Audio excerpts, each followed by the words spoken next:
Rise and grind, folks. What we have here is another video.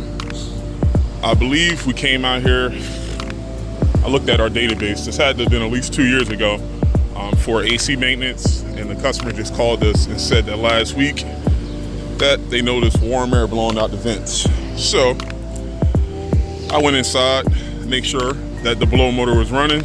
But let me show you guys something here. When I got here,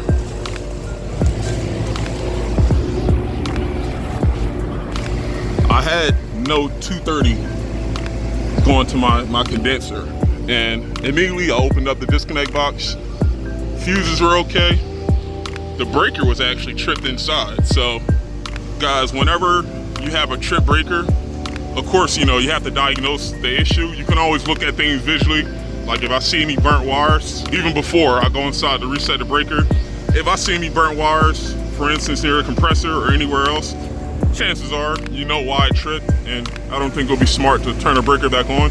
But in this case, guys, just from the naked eye, this system is in a 20+ year range. Like this unit is, I think last 2 years ago, we notated the age of this system on file, and we told the customer while we did the maintenance that, hey, you know, even though your system is currently working now, down the line, this unit is going to give you issues, and now's the time to start saving up for replacement. But now we're at the point where this unit is starting to get this customer some issues. But guys, I didn't see any visual signs of burns or anything with the wiring. So I went back inside and I turned the breaker back on, and as you guys can hear, my compressor and my fan is running.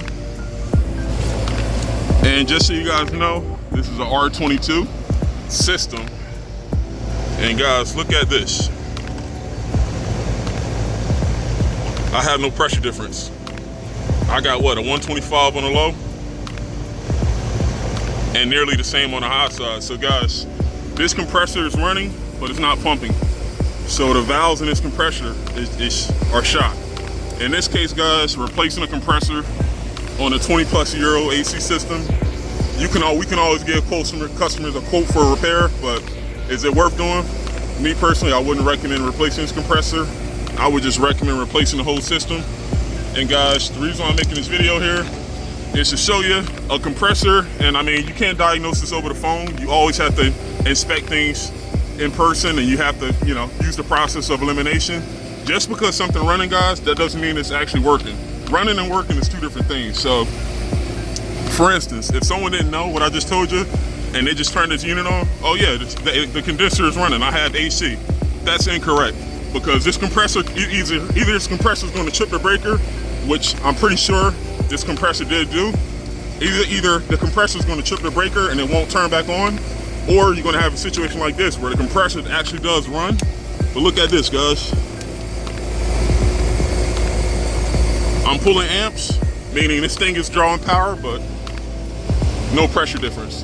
And guys, this is a rule of thumb. You want to see a 2-to-1 difference. So, but keep in mind, this isn't 410A, this is R22. So my low side should be in the 70s based on the temperature outside today. It's not like a real hot day, but my low side should be between, I want to say 70 to 75, and at least 150 to 200 on the high side. So based on these numbers, guys, if you don't have a pressure difference and this system is running, then that means the compressor is shot. So